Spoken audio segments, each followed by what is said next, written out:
जी बिस्मिल्लाहिर्रहमानिर्रहीम। Dear students, आप देख रहे हैं जी नॉलेज सेंटर। मेरा नाम खुबैब हसन।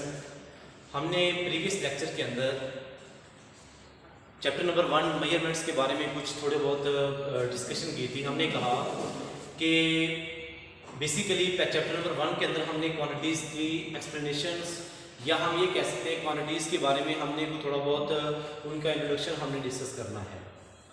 सबसे पहले हमने फर्स्ट लेक्चर के अंदर introduction to physics, what is natural philosophy, इसके बारे में हमने देखा। आज हम देखने जा रहे हैं व्हाट आर फिजिकल क्वांटिटीज। देखिए, हम बाज़ औक़ात ऐसे देखते हैं कुछ चीज़ें ऐसी होती हैं जिनको हम मेजर कर सकते हैं और कुछ चीज़ें ऐसी होती हैं जिनको हम मेजर नहीं कर सकते, हम उनको जस्ट फील कर सकते हैं। मिसाल के तौर पर मैं यहाँ आपसे कहता हूँ कि हम किसी शॉप के ऊपर जाते हैं, शॉप पे जाकर हम कहते हैं जी हमें 5 किलोग्राम चीनी दे दीजिएगा। अब जो 5 किलोग्राम हमने वहाँ पर वर्ड यूज़ किया है वो हम एक मेजरिंग क्वांटिटी का नाम ले रहे हैं, 5 किलोग्राम दीजिएगा। अब उसके बाद हम किसी शॉप पर जाकर कहते हैं हमें 5 मीटर कपड़ा दे दीजिएगा। अब 5 मीटर आपने एक मेजरिंग क्वांटिटी का नाम ले लिया। लेकिन अगर मैं ये कहता हूँ कि जी आज मेरा मूड बहुत ऑफ है, या हम कहते हैं कि आज हम थोड़ा सा उदास उदास फील कर रहे हैं, तो बच्चे ये फीलिंग है। अब इस फीलिंग को हम मेजर नहीं कर सकते। लेकिन हमने जब एक क्वांटिटी देखी, हमने 5 किलोग्राम चीनी देखी, हमने 5 मीटर कपड़ा देखा, वो दोनों मेजर किए जा सकते हैं। Then we can say that they are called as physical quantities. और जो मैं अपने इमोशंस की बात कर रहा हूँ, हम इसको मेजर नहीं कर सकते, तो हम कह सकते हैं कि ये जो मेजर हम नहीं कर सकते, ये फिजिकल क्वांटिटी नहीं कहलाती। तो लिहाजा यहाँ से अगर इसको डिफाइन करना चाहें तो डेफिनेशन के अंदर हम कह देंगे all the measurable quantities are called as physical quantities. ये हमने डेफिनेशन 9th क्लास के अंदर पढ़ रखी है। All the physical quantity, all the measurable quantities are called as physical quantities. ऐसी तमाम क्वांटिटीज जिनको हम मेजर कर सकते हैं उन्हें हम फिजिकल क्वांटिटीज कहते हैं। अब यहाँ पर हम थोड़ा सा मॉडिफाइड फॉर्म में इसकी डेफिनेशन कुछ यूं पढ़ेंगे, the quantities in terms of which laws of physics can be applied या कैन बी डिस्क्राइब्ड। ऐसी क्वांटिटीज जिनकी सूरत में फिजिक्स के लॉ अप्लाई होते हैं, जिनको डिस्क्राइब किया जा सकता है, those quantities are called as physical quantities। अब इसकी हम छोटी सी एग्जांपल एक और ले लेते हैं। लेट्स सपोज हमारे पास 3 क्वांटिटीज हैं, फोर्स, मास और एक्सेलरेशन। ये हमारे पास है फोर्स, मास और एक्सेलरेशन। अगर हम तीनों की बात करें तो हम कहते हैं तीनों मिलकर एक फार्मूला बना रहे हैं। अब क्या इस फार्मूले के ऊपर न्यूटन का कोई लॉ अप्लाई होता है? हम कहते हैं बेसिकली ये फार्मूला ही किसका है? हम कहते हैं this is the formula of Newton second law.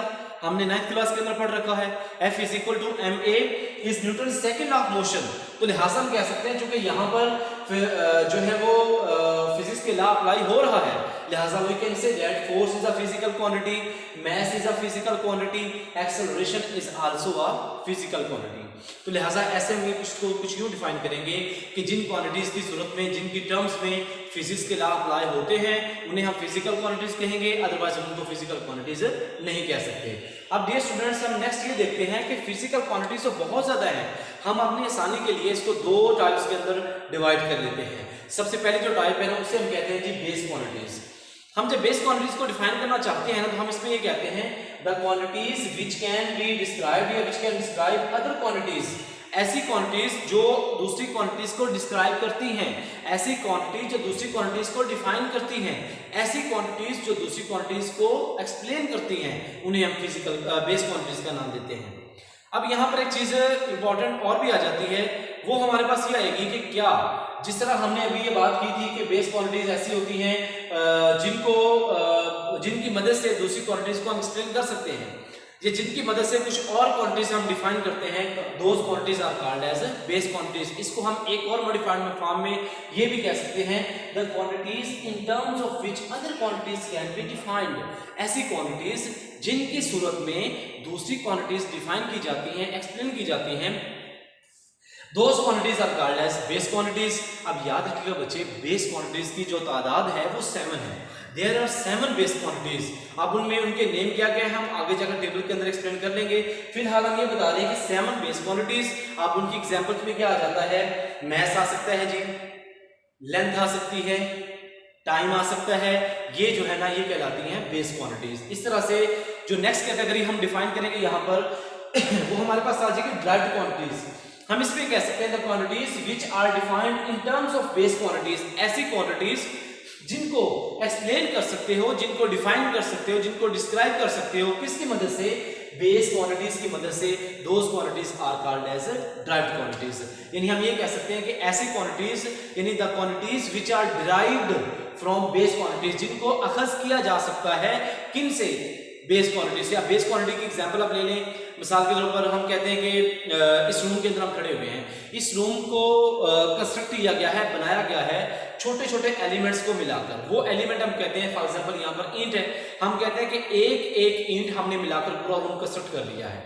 अब याद रखिएगा बच्चे, जो इसके अंदर हमने एक ईंट लगाई है ना, ये इसका यूनिट सेल या इसकी बेसिक एलिमेंट है।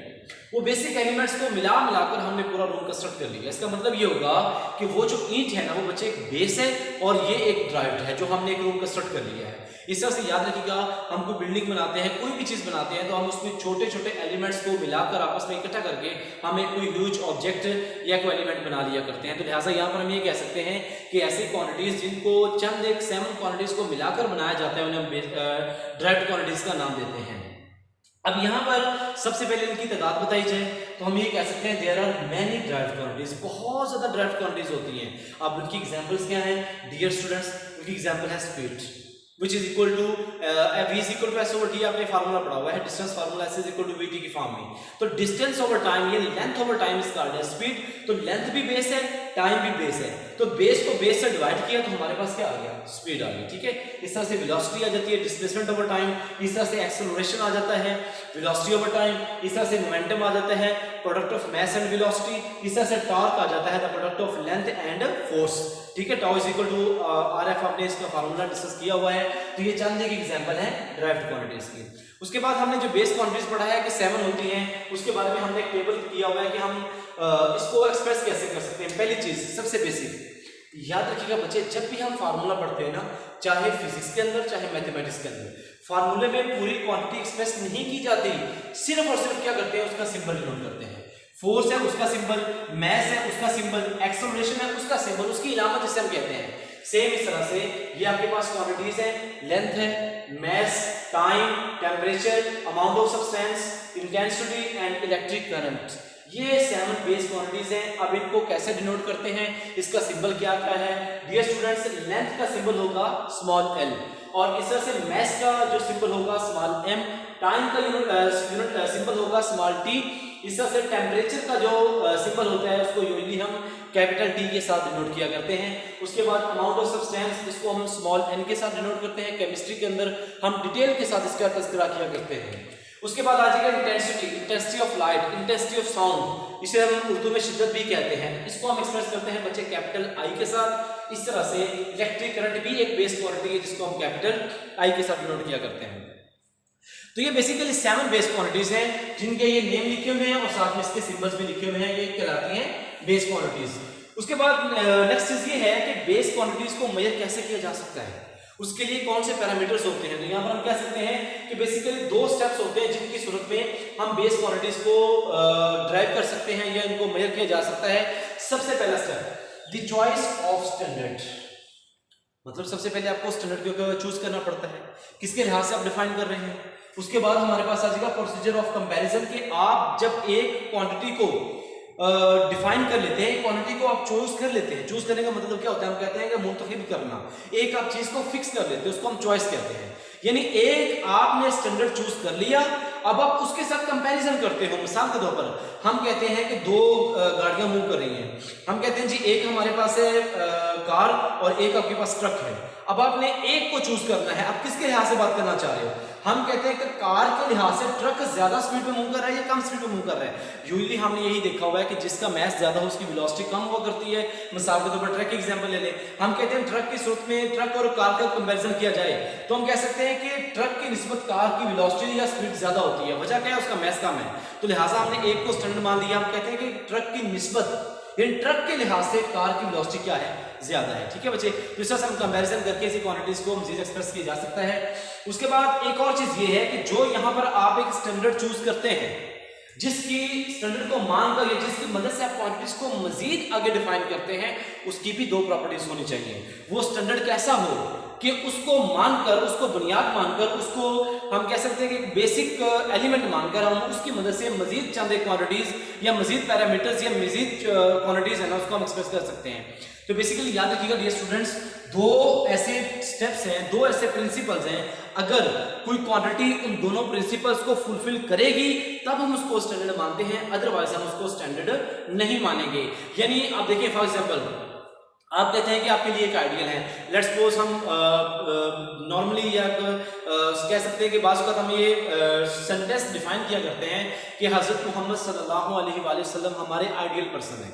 अब वो आइडियल क्या है, उनके अंदर आपने खुसूसियात देखी, आपने देखा कि वो सैयदुल बशर हैं, उसके बाद आपने माना कि वो हमारे आइडियल हैं, हम उनके मुताबिक अपनी ज़िंदगी गुजारना चाहते हैं। यानी उन्होंने बहुत ज़्यादा आपके लिए एक आइडेंटिटी परफॉर्म की। इसका मतलब क्या है कि वो एक स्टैंडर्ड के तौर पर आप उनको मान रहे हैं। सेम मिसाल से हम ये कह सकते हैं कि हम फलां बिल्डिंग को देखकर अपना घर वैसे का वैसा बनाना चाहते हैं, तो वो आपके लिए एक स्टैंडर्ड है, एक मॉडल है। उसको देखकर आप अपनी जो एक समझ लें कि एक आपका घर बनाना चाह रहे हैं, या आप ये से कह सकते हैं कि अपनी एक चीज़ कंस्ट्रक्ट करना चाह रहे हैं, आप अपनी कार का मॉडल तैयार करना चाह रहे हैं, आप अपनी चेयर का मॉडल तैयार करना चाह रहे हैं, कोई भी चीज़ है, आप इस चीज़ को मॉडल देकर फिर उसके बाद कहते हैं कि इसके मुताबिक या इसको आइडियल मानकर हमें काम करना चाहिए। सेम इससे हम ये कह सकते हैं बच्चे कि जो आपके पास आइडियल स्टैंडर्ड होता है ना, उसके लिए भी 2 प्रिंसिपल्स होते हैं। अगर 2 प्रिंसिपल्स फुलफिल होते हैं तो हम उसको आइडियल स्टैंडर्ड मानेंगे, अदरवाइज हम उसको आइडियल स्टैंडर्ड नहीं मान सकते। उसके लिए सबसे पहले पॉइंट क्या है, इट इज एक्सेसिबल। जिस क्वांटिटी को हम आइडियल मान रहे हैं कि जिस क्वांटिटी को हम स्टैंडर्डाइज मान रहे हैं, वहां तक पहुंचना भी मुमकिन हो, एक्सेसिबल हो। एक्सेसिबल का उर्दू में मतलब क्या होता है, यानी ऐसा पॉइंट, ऐसी चीज, ऐसा ऑब्जेक्ट जहां तक आप पहुंच सकते हैं, जहां तक रसाई हासिल कर सकते हैं, उसे हम एक्सेसिबल कहते हैं। तो लिहाजा जिस क्वांटिटी को हम बेस मान रहे हैं, बुनियाद मान रहे हैं या स्टैंडर्ड मान रहे हैं, उस तक एक्सेसिबल भी होना चाहिए, वहां तक हम पहुंच भी सकें। ऐसा ना हो कि क्वांटिटी को आप स्टैंडर्ड मान लें और आप उसकी मेल ना कर सकें, ठीक है, वहां तक पहुंच ना सकें। तो सबसे पहला पॉइंट हमारे पास क्या होना चाहिए कि इट इज एक्सेसिबल, वहां तक पहुंचा जा सके। And second point, it is invariable.